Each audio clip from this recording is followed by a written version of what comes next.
La mise en place d'un fonds national climat fait partie des nombreuses préoccupations du gouvernement guinéen dans sa lutte contre le réchauffement planétaire.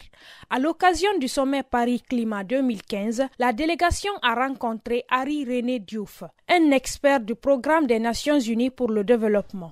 Ce spécialiste régional de l'adaptation au changement climatique du PNUD connaît l'importance de la mise en place d'un fonds national climat en Guinée. Henri René Diouf. L'intérêt d'un fonds national climat, c'est qu'il donne aux bailleurs une certaine confiance. S'ils mettent de l'argent dans le pays, cet argent sera géré pour l'objectif qui a été assigné au fonds. Il y a des procédures de gestion financière qui sont acceptées de manière internationale dans le monde. C'est-à-dire que ce fonds permet de montrer aux bailleurs que la Guinée est prête à recevoir différentes sources de financement pour la gestion de l'environnement, la gestion du climat. Donc quand il va être mis en place, il y aura des bailleurs qui vont venir pour loger leur appui au changement climatique à la Guinée dans ce fonds-là. La Guinée a déjà démarré son plan d'action national d'adaptation au changement climatique, mais les travaux traînent. Pour y arriver, le ministre de l'Environnement sollicite l'appui du PNUD. Hadja Kadiatou Ndiaye. En ce qui concerne l'environnement, c'est le document PANA que j'ai trouvé très intéressant. Les idées de projet qui sont dans ce document, si on parvenait à les exécuter toutes, je pense que nous allons régler beaucoup de problèmes de changement climatique en Guinée.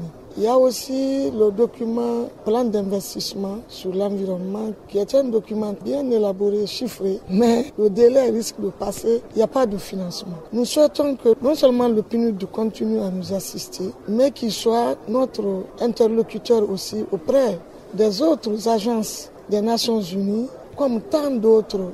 Pour combattre le dérèglement climatique en Guinée, des propositions sont faites à tour de rôle. Pour le ministre de l'Enseignement supérieur et de la Recherche scientifique, le système éducatif doit contribuer à la lutte.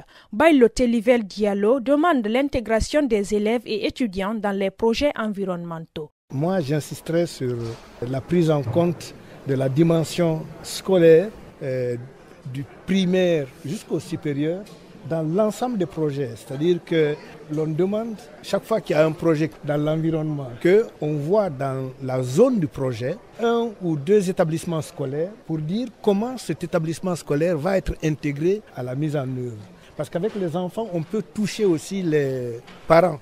Après plus d'une demi-heure de conversation avec la délégation guinéenne, l'expert du programme des Nations Unies pour le développement prend bonne note. Il réitère l'engagement de son institution à accompagner le gouvernement guinéen. Henri René Diouf. Dans le domaine des changements climatiques, nous avons actuellement un projet qui va bientôt démarrer. C'est un projet qui vise la mise en place d'un système d'alerte précoce qui a pour objectif de renforcer les capacités de la direction de la météo nationale à avoir tous les équipements dont ils ont besoin afin de pouvoir prévoir les grandes catastrophes liées au climat et donner aux populations des messages d'alerte pour que ces populations puissent se prémunir contre ces phénomènes extrêmes. Nous avons été heureux d'entendre lors du début de cette COP que les pays développés ont mis 250 millions de dollars additionnels pour financer les projets qui sont placés en stand-by. La Guinée a de fortes chances de voir que ce projet-là puisse être financé d'ici la fin de l'année. Nous allons faire de notre mieux pour la satisfaction du gouvernement guinéen.